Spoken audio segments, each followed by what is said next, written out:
Halo semuanya, kenalin nama aku Aisa Mara Putri. Jadi kali ini aku bakal ngasih tutorial beberapa rumus dasar dari Excel. Nah, sebelum kita ke angka-angka, kita bakal masuk ke huruf-huruf terlebih dahulu. Untuk yang pertama ini aku punya beberapa kata ya, ada daging sapi, kota Malang, mobil balap, bunga mawar. Nah, huruf-hurufnya ini masih berantakan gitu ya, ada yang besar, ada yang kecil tuh hurufnya. Nah, untuk yang pertama aku mau ngubah menjadi huruf kecil semua. Jadi untuk rumus dari huruf kecil itu adalah sama dengan lower, terus buka kurung, dan langsung klik apa yang mau kita ubah. Kita enter. Nah, maka hurufnya bakal berubah semua menjadi huruf kecil. Nah, untuk yang ke bawahnya, kita nggak perlu nulis rumus lagi, kita tinggal klik, terus kita tarik ke bawah, maka semuanya bakal berubah. Nah, untuk selanjutnya, kita bakal ngubah semua hurufnya menjadi huruf kapital. Caranya adalah sama dengan upper, buka kurung, terus kita klik, tutup kurung, dan enter. Maka semuanya bakal berubah menjadi huruf kapital. Ini juga sama, kita tinggal tarik ke bawah. Oke, nah yang rapi ini maksudnya adalah aku mau buat misalnya daging sapi nih.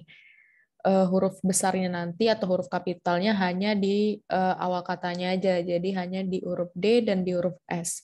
Untuk rumusnya itu adalah sama dengan proper, buka kurung, terus daging sapi, kita tutup kurung, dan enter. Maka dia hanya, huruf kapitalnya hanya di awal kata. Ini juga tinggal kita tarik ke bawah. Berarti udah ada 3 rumus nih, ada upper, lower, dan juga proper. Oke, selesai untuk contoh yang ini. Kita lanjut ke contoh yang lain.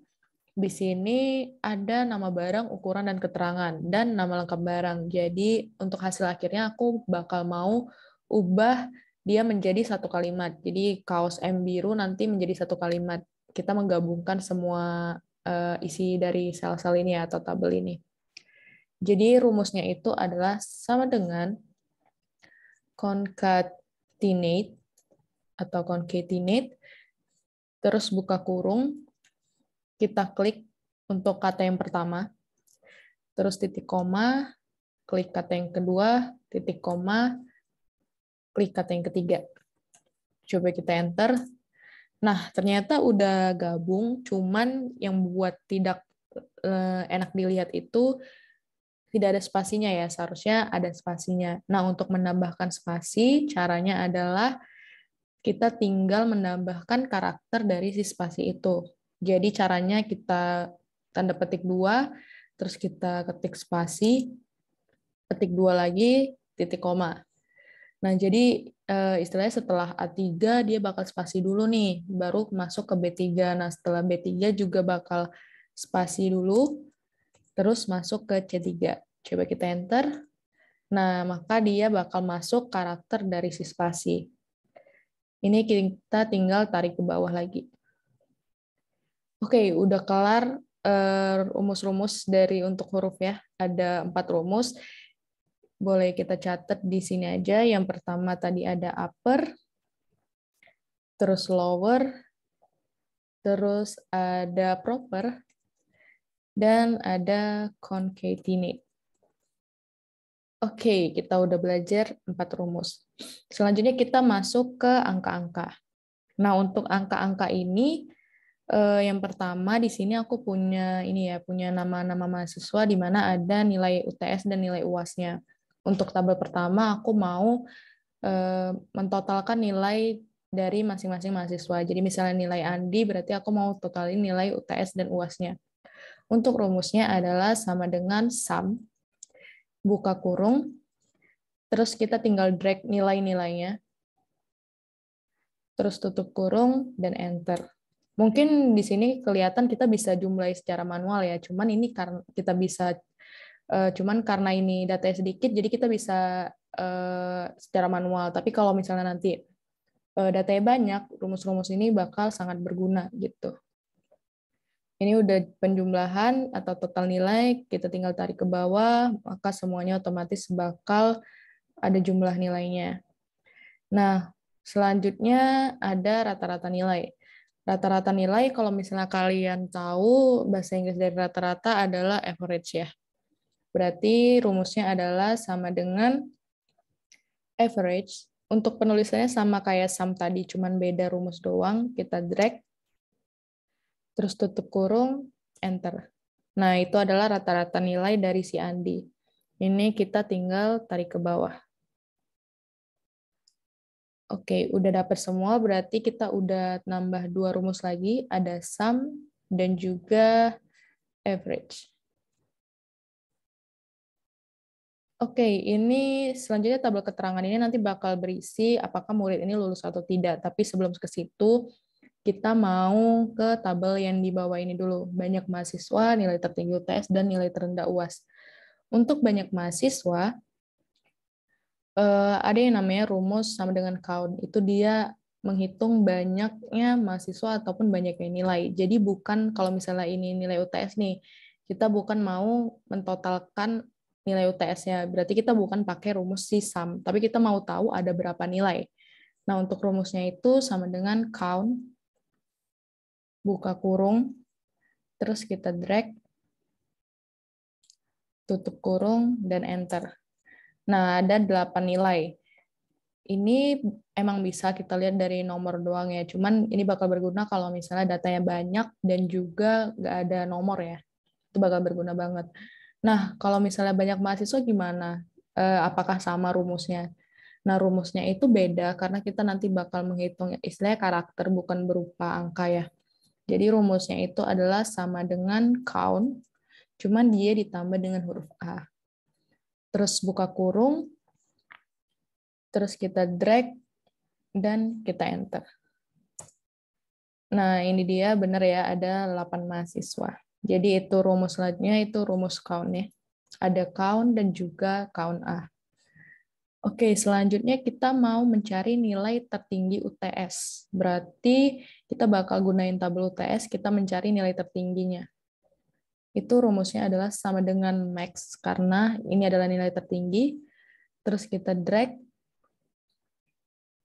dan kita enter. Nah, dapat nilai tertingginya adalah 90. Selanjutnya nilai terendah. Nilai terendah ini kebalikan dari nilai tertinggi ya. Berarti kalau max berarti lawannya adalah min. Berarti sama dengan min, buka kurung. Kita drag karena di sini mau ngambil nilai UAS. Tutup kurung, dan enter. Jadi dapat nilai terendah UAS-nya. Berarti kita nambah 2 rumus lagi, ada max dan juga ada min. Oke, selanjutnya kita mulai masuk ke tabel yang keterangan. Nah, tabel keterangan ini kita memakai kata jika ya. Jadi kan kalau misalnya jika dia di bawah 65, dia maka tidak lulus. Nah, kalau misalnya dia di atas 65, dia bakal lulus. Nah, jika itu bahasa Inggrisnya if ya, maka rumusnya adalah if. If terus buka kurung, kita ini mengambil dari nilai rata-rata ya untuk kelulusannya. Berarti kita klik nilai rata-ratanya. Jika nilai rata-rata lebih besar atau sama dengan 65, maka dia lulus. Ini aku ketik dulu, nanti aku bakal jelasin. Terus dia tidak lulus.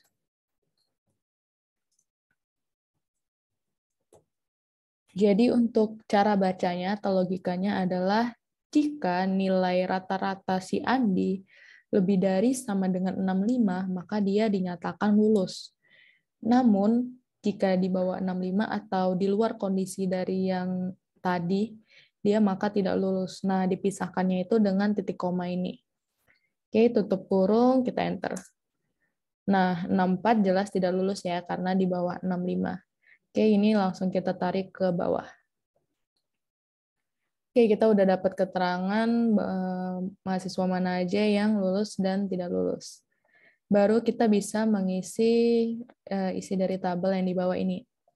Di sini kita mau ngitung banyak mahasiswa yang lulus ya.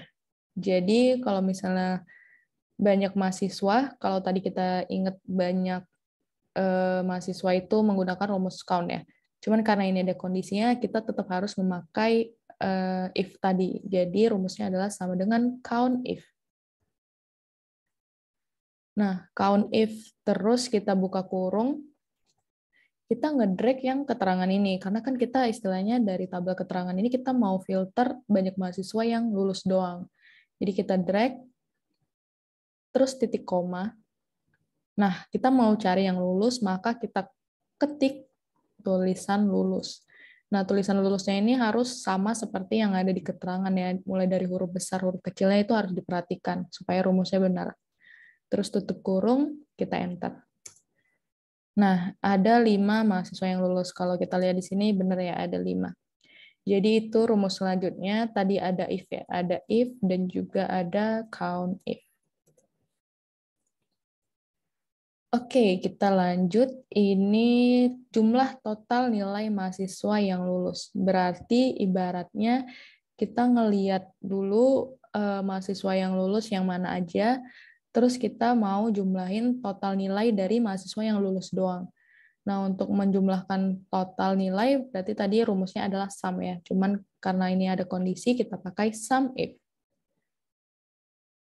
Sum if sama kayak yang banyak mahasiswa tadi, kita drag dulu keterangannya, terus titik koma lulus, maka dia bakal menjumlahkan atau mencari total nilai dengan murid-murid atau mahasiswa yang lulus itu. Berarti kita drag total nilai, karena kita mau mencari total nilai dari mahasiswa yang lulus. Terus tutup kurung, kita enter. Nah, ini adalah total nilai dari murid-murid yang lulus saja. Sesuai dengan kondisinya, dia hanya mengambil yang lulus. Oke, berarti, sorry, kita ubah dulu.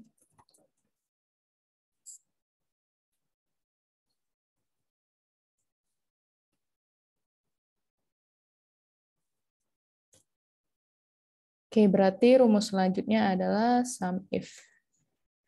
Nah, selanjutnya rumus yang terakhir ya, ini tabel yang terakhir, tinggalin yang kosong. Itu adalah kita mau nyari rata-rata nilai murid yang tidak lulus. Sebenarnya penulisannya sama aja kayak yang di jumlah total nilai, cuman kita menggunakan beda rumus yaitu average dan ditambah if. Jadi sama dengan average if, kita drag dulu kondisinya atau keterangannya. Terus di sini diminta yang tidak lulus ya, berarti kita harus ngetiknya sesuai dengan keterangannya. Diperhatikan huruf besar dan huruf kecilnya, terus titik koma, dan langsung kita drag rata-rata nilai. Oke, terus tutup kurung dan enter. Nah, ini kita dapat rata-rata nilai dari murid yang tidak lulus. Oke, berarti rumus terakhir adalah average if. Wah, jadi ini adalah beberapa rumus, dan kira-kira berapa nih ya rumusnya? Daripada kita hitung manual, karena kita udah tahu rumusnya, kita pakai rumus nih. Untuk menghitung banyaknya kata tadi ya, banyaknya rumusnya sama kayak banyaknya mahasiswa tadi, berarti rumusnya adalah sama dengan count A, buka kurung, terus kita tinggal drag, tutup kurung, enter. Nah, kali ini kita belajar 13 rumus. Mungkin ini hanya beberapa rumus saja dan rumusnya juga masih sedikit, tapi aku berharap semoga ini bermanfaat untuk kalian untuk memudahkan pekerjaan kalian. Oke, terima kasih yang udah nonton. Bye-bye.